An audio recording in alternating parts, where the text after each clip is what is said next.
تو میں نے آپ سے بتایا کہ یہ قدر جو ہے، ایک تو اسی سے لفظ قدرت بنا ہے، اور نمبر دو اسی سے کسی شے کی قدر و قیمت، اور پھر اسی کے معنی ہے اندازہ مقرر کر دینا، کسی شے کا اندازہ مقرر کر دینا، یہ قدر ہے۔ اللہ نے ہر چیز کا ایک اندازہ مقرر کر دیا ہے۔ اور قدر مقادیر، مشکات شریف میں ایک پورا باب ہے ایمان بالقدر، اس کا عنوان ہے صحیح معنی میں۔ تو پہلی حدیث کیا ہے؟ مسلم شریف کی روایت ہے، عبداللہ ابن عمرو بن العاص رضی اللہ تعالی عنہما۔ حضرت عمرو بن العاص جو بڑے سرداران قریش میں سے تھے، بڑے سیاستدان تھے اور بڑے بہادر انسان بھی تھے، ان کے بیٹے ہیں عبداللہ۔ اور بڑی دلچسپی کی بات یہ ہے کہ باپ اور بیٹے کے مزاج میں بود المشرقین تھا۔ وہ تھے جنگجو اور سیاستدان اور بڑے سرداروں میں سے، یہ تھے انتہائی زاہد و عابد، انتہائی زاہد و عابد۔ انہی کے بارے میں آتا ہے پوری رات کھڑے رہتے تھے نوافل میں، اور ہر روز روزہ رکھتے تھے، جس پر حضور نے یوں کہنا چاہیے کہ ڈانٹ پلائی۔ آپ کو اطلاع ہوئی، آپ نے بلایا، یا عبداللہ اولم اخبر انک تقوم اللیل وتصوم النہار تصوم الدہر، کیا مجھے یہ خبر نہیں دی گئی ہے؟ یعنی مجھے یہ خبر ملی ہے کہ تم پوری رات کھڑے رہتے ہو، نماز پڑھتے ہو، تم ہر روز روزہ رکھتے ہو، اب کیا کرتے؟ بلا یا رسول اللہ، جھوٹ بولنے کا تو یارہ ہی نہیں ہو بھی نہیں سکتا۔ فرمایا لا تفعل، سختی سے۔ وہ عبداللہ ابن عمرو بن العاص رضی اللہ تعالیٰ عنہما اس کے راوی ہیں، قال رسول اللہ صلی اللہ علیہ وسلم کتب اللہ مقادیر الخلائق قبل ان یخلق السماوات والارض ب50,000 سنہ۔ اللہ تعالیٰ نے مقداریں اور تقدیریں، ابھی دو الفاظ میں بولوں گا تاکہ آپ کے ذہن میں بات رہے، معین کر دی تھی، لکھ دی تھی آسمانوں اور زمین کی تخلیق سے 50,000 سال تک۔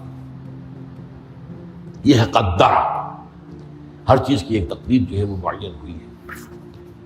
اب آئیے اس میں کتاب سے مراد کیا ہے؟ جو آیت میں نے دوسرے نمبر پر پڑھی آج، سورہ حدید کی آیت، ما اصاب بمصیبۃ فی الارض ولا فی انفسکم الا فی کتاب من قبل ان نبرأ۔ کتاب سے مراد کیا؟ نہیں پڑتی تم پر کوئی مصیبت، کوئی تکلیف، نہ زمین میں نہ تمہاری جانوں میں، زمین میں سیلاب کا آ جانا، زلزلے کا آ جانا، کوئی اور اس طرح کی عمومی ہلاکت کا آ جانا، عمومی تکلیف کا آ جانا، تمہاری جان میں اچانک جو ہے تشخیص ہو گیا کینسر ہے، اچھے بنے تھے، ٹھیک ٹھاک چل رہے تھے، تو معمولی سی تکلیف ہوئی، انویسٹیگیشن کیا تو معلوم ہوا تو کینسر ہے، اور وہ کافی بڑھ چکا ہے۔ لیکن جو شے بھی آتی ہے، چاہے تمہاری جان پر آئے چاہے زمین پر آئے، وہ ایک کتاب میں لکھی ہوئی موجود ہے، اس سے پہلے کہ ہم اسے ظاہر کریں۔ یہ تمہیں مشکل نظر آئے گا، ان ذالک علی اللہ یسیر، یہ اللہ پر بہت آسان ہے، بہت آسان ہے، اللہ کا علم کامل ہے۔ تو معلوم ایک بات جان لیجئے کہ حقیقت کتاب سے مراد اللہ کا علم قدیم ہے، اللہ کا علم حادث نہیں ہے، معاذ اللہ ثم معاذ اللہ، کہ کوئی شے ہوئی تو اس کے علم میں آئی۔ یہ ہمارے ہاں بعض گمراہ فرقوں کا عقیدہ ہے، اسے بدع کہتے ہیں، کہ اللہ کے علم میں بدع بھی ہے، یعنی کسی واقعے کے ظہور کے بعد اس پر کسی شے کا منکشف ہونا، معاذ اللہ ثم معاذ اللہ، یہ شان خداوندی سے بہت بڑی ہے۔ وہ تو عالم ما کان و ما یکون ہے، جو بھی کچھ تھا رہا ہے آج تک ہمیشہ سے ہے، اور جو بھی کچھ ہوگا وہ سب اس کے علم میں آنے واحد میں موجود ہے۔ آنے واحد، یہ آنے واحد کے لفظ کو اچھی طرح سمجھ لیجیے۔ مجھے سب سے پہلے تجربہ ہوا تھا، یہ سن میرا خیال ہے کہ 67-68 کی بات ہے، میں نے پہلا ہفائی سفر کیا تھا لاہور سے کراچی۔ اس وقت فوکر چلتا تھا، فوکر فرینڈشپ، چھوٹا جہاز چڑیا والا، اور کرایہ 90 روپے تھا نائٹ کوچ کا۔ آج آپ تصور کیجیے۔ تو میں چونکہ مجھے جغرافی سے دلچسپی ہے اور فوکر زیادہ اونچا نہیں ہوتا، تو میں دیکھتا جا رہا تھا کھڑکی سے، اس وقت ہم کہاں پہنچ گئے، اب کہاں پہنچ گئے، اب جو روشنیاں نظر آ رہی ہیں کس شہر کی ہیں، یہ اکاڑے کی آ گئی، یہ ساہیوال کی آ گئی، یہ آگے اور آگے۔ ایک دم میں نے دیکھا کہ 3 شہروں کی روشنیاں میں ایک وقت دیکھ رہا ہوں، لودھرا، بہاولپور، سبا سٹا۔ مجھے خیال آیا کہ جب میں ٹرین سے سفر کرتا ہوں، کراچی جاتا ہوں، تو لودھرا پہنچتا ہوں تو میں سمجھتا ہوں کہ ابھی بھاولپور آدھا گھنٹے بعد آئے گا، وہ مستقبل کی شے ہے میرے لیے۔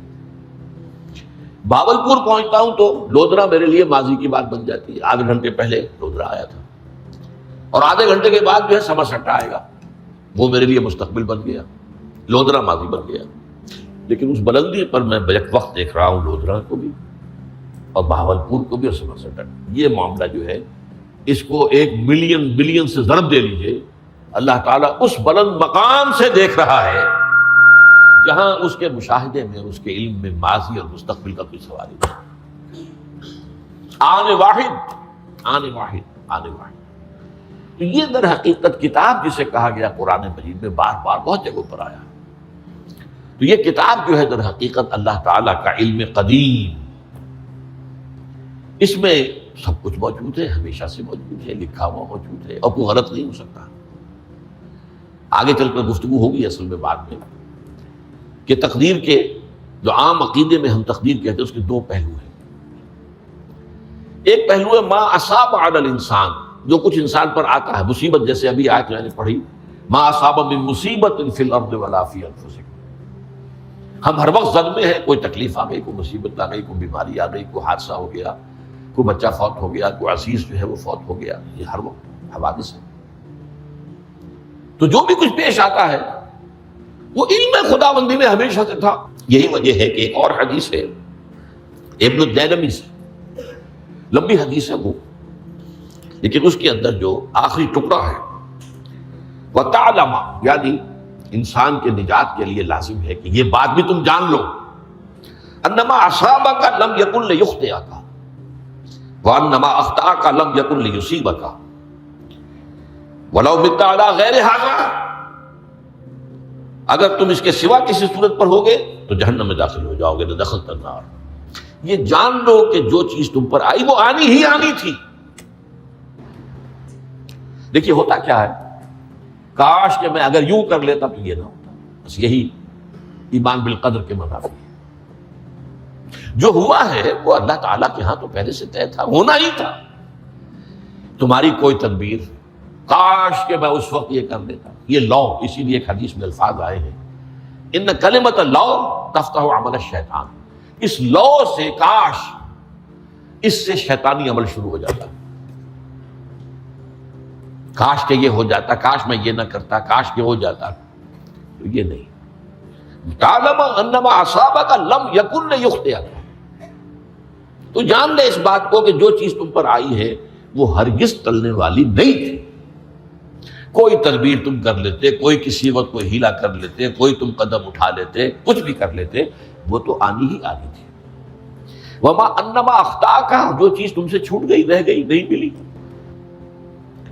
ایک ویکنسی ایڈورٹائز ہوئی تھی، آپ نے بھی درخواست دی تھی، آپ کو نہیں ملی، اب آپ ہو کاش کہ میں نے فلاں سے سفارش کرا لی ہو، تو بس گئے۔ تو جو چیز چھوٹ گئی ہے چھوٹ جانی ہی تھی، اس میں قطعاً جو ہے کوئی شکل، کوئی تدبیر، کوئی سفارش، کسی طرح کا کوئی بھی ہیلا، کوئی جو ہے اس پہ کارگر نہیں ہو سکتا تھا۔ لم یکن لیصیبک وبت علی غیر ذلک، اگر تو اس کے سوا کسی کیفیت پر تیری موت واقع ہوئی، اگر یہ یقین نہیں ہے، یہ ہے تقدیر کا وہ مفہوم کہ جس کا تعلق ہے علی ما اصاب الانسان، جو انسان کے اوپر وارد ہو رہا ہے، اس کے ضمن میں تقدیر کا مفہوم کیا ہے، کہ جو ہوا ہے وہ تو ہونا ہی تھا، اس میں تو کسی شک و شبے کی گنجائش نہیں، بالکل اللہ تعالیٰ کا فیصلہ ہے۔ البتہ در حقیقت ایک دوسرا پہلو ہے ما یفعل الانسان، وہ جو انسان کرتا ہے۔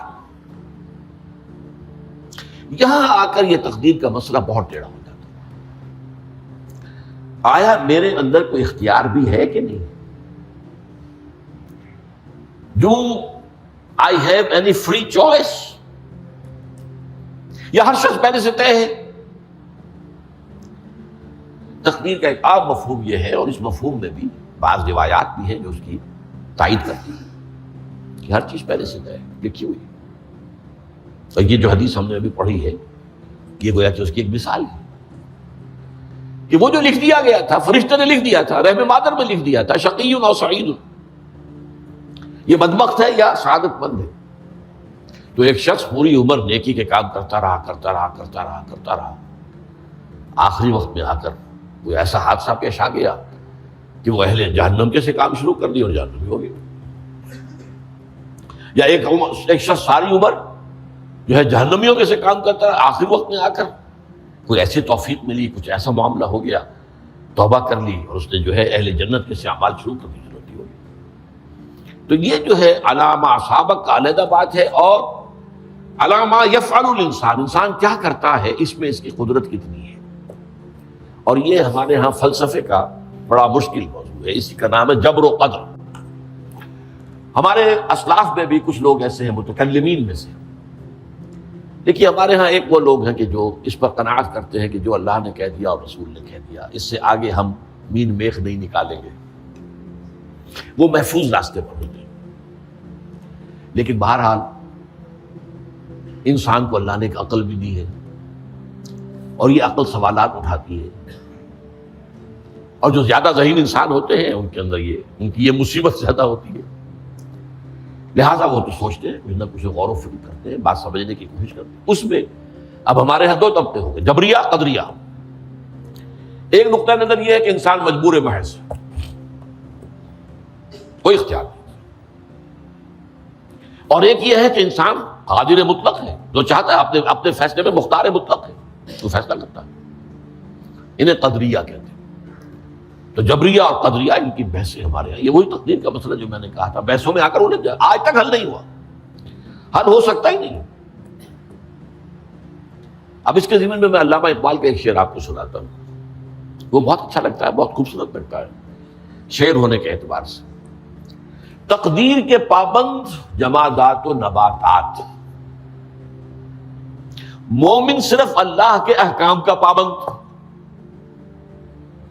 اس میں انسان سے پابندی کی نفی کر دی گئی ہے، وہ صرف پابند ہے اللہ کے احکام کا. نتیجے کے اعتبار سے تو جو یہ شعر کہہ رہا ہے جو بات وہ صحیح ہے، پابندی اصل جو ہے وہ اللہ کے احکام کی ہے. لیکن یہ کہ تقدیر کی پابندی سے انسان بھی پوری طرح آزاد نہیں ہے. یہ سمجھ لینا کہ یہ جمادات و نباتات ہی کا معاملہ، یہ غلط ہے، یہ مبالغہ ہے. ظاہر بات ہے کہ شاعر جو ہے، شاعر مبالغے سے بچ نہیں سکتا، چاہے وہ علامہ اقبال ہو، کوئی بھی ہو. اسی لیے سورہ شعراء کے اندر جو عام شعراء کی جو صفات بیان ہوئی ہیں وہ آپ کے ذہن میں آ گئی ہوگی.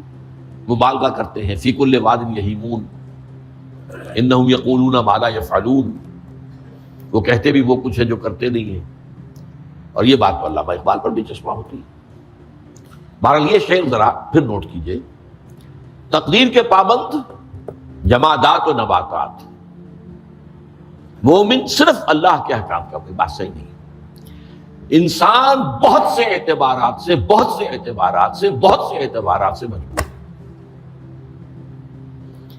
سب سے پہلے جو ہے انسان کے اندر ایک تقدیر نوعی ہے، نوع انسان. چھوٹی سی چڑیا اڑتی پھرتی ہے، انسان نہیں اڑ سکتا. آپ نے ٹھیک ہے مشین ایجاد کر دی، جہاز ایجاد کر لیا، آپ دوڑ رہے ہیں 500 آدمی اور سینکڑوں من سامان لے کر جو ہے وہ جا رہا ہے، 747 ہو یا 757 ہو، یہ کر لیا ٹھیک ہے، خود نہیں اڑ سکتے. اب کیا کریں گے آپ؟ یہ تقدیر نوعی ہے. اسپیشیز، ہر اسپیشیز کے لیے اللہ نے ایک اندازہ مقرر کر دیا ہے، اس اندازے ہی میں رہے گا، اس سے باہر نہیں جا سکتا. پھر ایک تقدیر شخصی ہے. اب دیکھیے تقدیر شخصی کیا ہے؟ بعض اوصاف و صفات ہمیں وراثتاً ملتے ہیں، وی ہیو نو چوائس. پہلے بھی یہ بات مانی جاتی تھی، آج جو ہے ذرا سائنٹیفک انداز میں ہم کہتے ہیں جینز میں چلا آ رہا ہے. وہ جینز کو بدل سکتا ہے. جو جینز بھی آپ کو ملے اپنے والدین کی طرف سے، وہ آپ کی شخصیت کا ظاہر بات ہے کہ فیصلہ کن طرز پر اس پر ڈال دیتے. جینز ہے، پابندی ہے. نمبر 2 یہ کہ خاص طور پر جو گھر کا ابتدائی ماحول ہوتا ہے، ماں کی گود اور ابتدائی گہوارہ گھر کا، اس کے جو اثرات مرتسم ہو جاتے ہیں شخصیت کے اوپر، وہ بھی بڑے مستقل ہوتے ہیں، پختہ ہوتے ہیں۔ ان دونوں چیزوں کو ضرب دے لیجئے، hereditary factors multiplied by environmental factors, اس سے مل کر ایک شے تیار ہوتی ہے جس کو قرآن کہتا ہے شاکلہ۔ قل کل یعمل علی شاکلتہ فربکم اعلم بمن هو اہدی سبیلا، سورہ بنی اسرائیل۔ شاکلہ کسے کہتے ہیں؟ شاکلہ شکل دینے والی شے۔ آپ کو لوہا ڈھالنا ہے، کوئی خاص پرزہ بنانا ہے، اس کا پہلے سانچہ بناتے ہیں۔ لوہے کو پگھلا کے اس میں ڈالیں گے تو جیسا سانچہ ہوگا ویسا ہی لوہا جو ہے وہ شکل اختیار کرے، اسے شاکلہ کہتے ہیں۔ یہ شاکلہ جو ہے ہر انسان کا، اس سے باہر انسان نہیں جا سکتا۔ اس کے اندر اندر سٹرگل ہوگی، اس کے اندر اندر اس کی جد و جہد ہوگی، لیکن اس کا یہ مطلب نہیں ہے کہ اس کا کوئی فری چوائس ہے۔ فری چوائس ہے، لیکن وہ فری چوائس انہی حدود کے اندر کام کرے گا، اس سے باہر نہیں۔ اس بات کو مختلف احادیث میں حضور نے بہت خوبصورتی سے بیان کیا۔